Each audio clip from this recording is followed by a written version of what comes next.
Okay, my challenge to you today is to describe the fourth dimension in 4 minutes. Let's get started.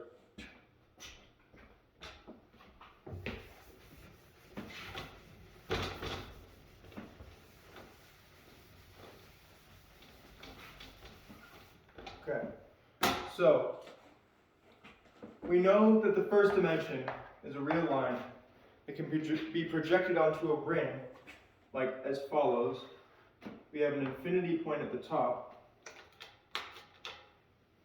Here's infinity. We have a 0 point at the bottom, and I'm going to move this 0 point to the center. Okay? And then any point on this line can be drawn with a connection to the infinity point, and its intersection on the ring is its corresponding place on the ring. Okay?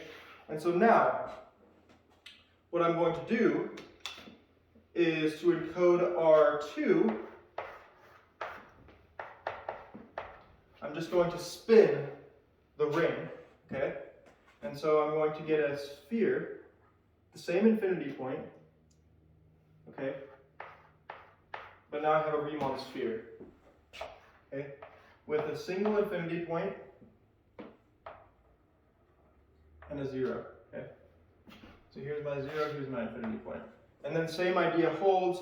Any point on the plane can be projected onto the sphere by connection through the infinity point. And then its information is encoded on the sphere as follows. R3, okay? Well, it turns out that to form a Riemann sphere for R3, we need a notion of four-dimensional space. So here's how I do it. I take a plane in R3, and I noticed I define this infinity point of the Riemann sphere of R2 to be the normal vector to that plane. Okay, then I have an infinity point for each plane in R3 that is the normal vector to that plane, and now I'm going to spin the plane. Okay, and by spinning the plane, I encode all of the information of R3.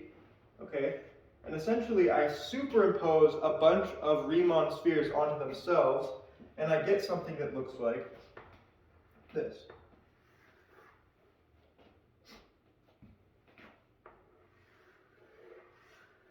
Okay, so I have an infinite number of Riemann spheres superimposed upon themselves, and their infinity points lie along this ring, okay, like we've seen before. And now, this is a sphere, a Riemann sphere that encodes all of R3, okay? And so finally, to understand four-dimensional space, all I'm going to do is spin this Riemann sphere one more time. Okay? And notice how